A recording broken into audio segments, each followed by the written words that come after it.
तो आज हम बनाने जा रहे हैं बहुत ज़्यादा स्वादिष्ट, हेल्दी एंड गुणों से भरपूर लड्डू। वो कुछ खास इंग्रेडिएंट यूज़ करने वाले हैं जिससे अगर आपके जोड़ों में दर्द है, शरीर में किसी भी तरह की कोई भी थकावट, कमजोरी या फिर कैल्शियम, विटामिन, मिनरल्स की कोई भी कमी हो, तो सिर्फ ये एक लड्डू उन सारी कमियों को यहाँ पे ख़त्म कर देने वाला है। और ये लड्डू आप कभी भी बनाकर खा सकते हैं। ज़्यादातर लोग इसे सर्दियों में बनाकर खाते हैं, लेकिन आप इसे गर्मियों में भी बनाकर खा सकते हैं। तो इस लड्डू को बनाने का प्रोसेस बहुत सिंपल है, बहुत साधारण इसमें इंग्रेडिएंट लगेंगे, लेकिन वो इंग्रेडिएंट इतने अच्छे से काम करते हैं हमारे शरीर में। तो सबसे पहले कढ़ाई में डालना है थोड़ा सा घी, उसमें डालने हैं मखाना। तो अब मखाना के क्या क्या फ़ायदे हैं, किसको नहीं पता, अगर नहीं पता तो मैं आपको बता देती हूँ। मखाने बच्चों से लेकर बड़े तक सबको सजेस्ट किए जाते हैं कि मखाना ज़रूर से खाएं, आप अपनी दिनचर्या में ऐड करें, क्योंकि मखाना बहुत ज़्यादा हेल्दी होता है। आपके शरीर में अगर कैल्शियम की कमी है, हड्डियां कमज़ोर हैं, आपके जोड़ों में दर्द रहता है, कमर की प्रॉब्लम है, तो आप मखाना खाएं। और उसके अलावा भी मखाना शरीर में जाकर बहुत सारी जो चीज़ें आपके शरीर में कम है उनकी पूर्ति करता है। तो यहाँ पे बस मखाना को उतना भून लेना है आपको जितना कि मखाना एकदम जैसे ही आप इस तरह से हाथ में ले और हमारा मखाना टूट जाए, इसकी सारी की सारी सीलन आपको यहाँ पे निकाल लेनी है। इतना मखाना को हमें यहाँ पे भूनना है। मखाना को एक अलग से बर्तन में हम यहाँ पे निकाल देंगे। उसके बाद कढ़ाई को वापस चढ़ाना है हमें गैस पर। उसमें डालना है यहाँ पे तिल।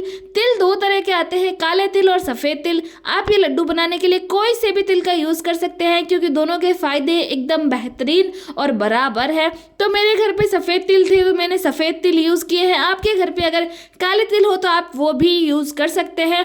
तो तिल खाने से सबसे बड़ी मात्रा होती है तिल में कैल्शियम की, और कैल्शियम से हमारे दांत, हमारे बाल, हमारे हड्डियाँ, ये सारे जो है इफ़ेक्ट होते हैं। अगर आपके शरीर में कैल्शियम की कमी है तो आपकी हड्डियाँ दर्द करेगी, आपकी हड्डियाँ कमज़ोर रहेगी, दांत आपके कमज़ोर रहेंगे, आपके बालों में प्रॉब्लम होगी। और कैल्शियम से बहुत सारे ऐसे रोग होते हैं जो शरीर में बहुत कम उम्र में लग जाते हैं। अगर आप बूढ़े हैं तो भी ये तिल का यूज़ ज़रूर से करें, जवान है तो भी ज़रूर से आप तिल का यूज़ करें, क्योंकि तिल बेसिकली यहाँ पे सर्दियों में आते हैं। इसलिए सर्दियों में जब भी ये लड्डू बनाए तो आप तिल डाल सकते हैं। अगर गर्मियों में ये लड्डू बनाएं तो आप तिल को स्किप करके बाकी जितने भी इंग्रेडिएंट्स हैं इस लड्डू को बनाने के लिए वो सारे के सारे ऐड कर सकते हैं। तिल को उतना भूनना है कि तिल का हल्का सा कलर चेंज हो जाए और उसके अंदर से हल्की सी खुशबू आनी शुरू हो जाए। तिल को रखते हैं साइड में। एक तरफ हमारे मिक्सी के जार में हमने जो मखाना भुने थे थोड़े समय पहले,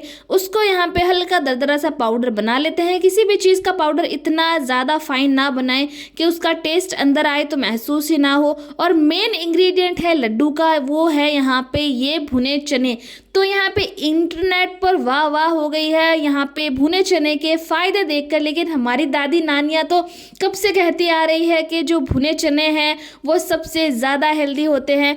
तो यहाँ पे भुने चने के लड्डू बना रहे हैं आज। हमें भुने चने के ऊपर के छिलके को निकाल लिया है हमने, जितना पॉसिबल हो सकता था उतना। तो अब हमारे चना का बहुत अच्छा सा पाउडर बन गया है, आप देख सकते हैं, मैं स्क्रीन पर दिखा रही हूँ। तो बस किसी बड़े बर्तन में सारे के सारे पाउडर को डाल देना है। क्योंकि मेरे चने में हल्के से छिलके रह गए थे, इसलिए मैं एक छलनी का यूज़ कर रही हूँ, ताकि अगर छोटे मोटे छिलके हो तो यहाँ पे निकल जाए, ताकि हमारे लड्डू एकदम परफेक्ट बने, कोई भी तरह का छिलका यहाँ पे लड्डू में ना आए। और बहुत सारे छिलके निकल कर आए हैं, क्योंकि मैंने चना को घर पर साफ़ किया था, इसलिए थोड़े बहुत छिलके रहना आम बात है। अगर आपके चने के एकदम साफ़ हो तो आपको ये प्रोसेस करने की ज़रूरत नहीं है। तो दूसरी तरफ हमारे तिल ठंडे हो गए हैं, और जब हमारे तिल प्रॉपर ठंडे हो जाएं तो बस मिक्सी के जार में हमें हमारे तिल डालने हैं और बस इसको भी दरदरा सा यहाँ पे पीस लेना है। ज़्यादा यहाँ पे नहीं पीसना, क्योंकि तिल में तेल होता है, जिसकी वजह से हमारे जो तिल है वो एकदम पिस जाएंगे और एकदम चिपचिपे हो जाएंगे। इसलिए आपको पल्स मोड पर 2 से 4 बार मिक्सी चलानी है और बस हमारे तिल को हमें इतना ही पीसना है। इस तिल का जो मिश्रण है, इस मिश्रण को भी हम उसी मिश्रण के साथ ऐड कर देंगे। और जो भी मिक्सी के जार में मिश्रण लगा रह जाए उसको हाथ की मदद से या फिर चम्मच की मदद से आपको हटाकर यहाँ पे निकाल लेना है। और उसके बाद हम यहाँ पे ऐड करेंगे बादाम। बादाम के फ़ायदे सबको पता है, दिमाग के लिए, दिमाग की तंदुरुस्ती के लिए बादाम बहुत ज़्यादा गुणकारी है। और बादाम डालने के बाद हम डालेंगे यहाँ पे अखरोट।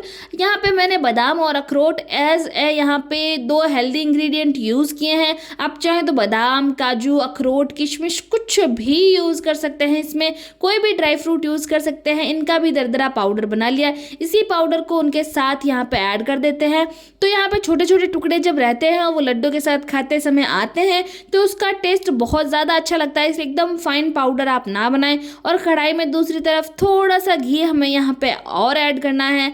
और बस घी ऐड करने के बाद ना आपको यहाँ पे ऐड करना है यहाँ पे गुड़, जो कि हमारा मेन इंग्रेडिएंट है। और यहाँ पे हम यहाँ के देसी लड्डू बना रहे हैं, बहुत हेल्दी, तो हम यहाँ पे चीनी का यूज़ नहीं कर रहे इसमें। इसलिए आप जब भी यूज़ करें तो एकदम प्योर देसी गुड़ का यूज़ करें, उससे लड्डू और ज़्यादा अच्छे बनते हैं। तो यहाँ पे गुड़ को पिघलने तक हम इंतज़ार करेंगे, जब तक हमारा गुड़ प्रॉपर पिघल नहीं जाता।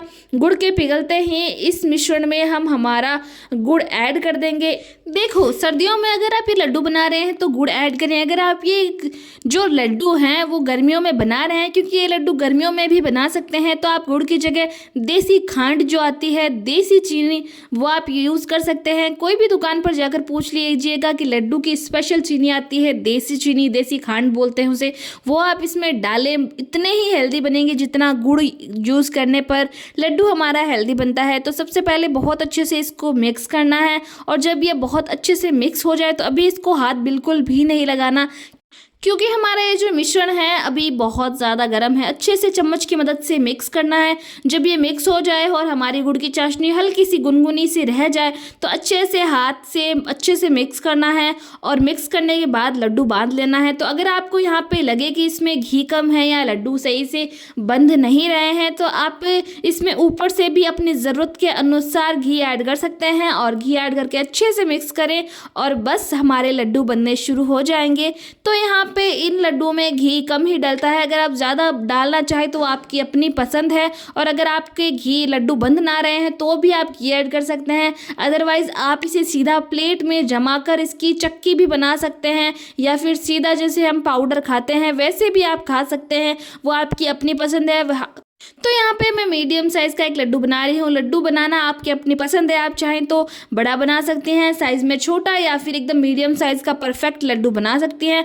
तो मेरा यहाँ पे एक लड्डू बनकर तैयार है। तो बस इसी तरह से हम हमारे सारे के सारे लड्डू बना लेंगे। और बहुत ही ज़्यादा हेल्दी गुणकारी लड्डू है। सर्दियों के जाने से पहले लड्डू ना ज़रूर से बनाएं।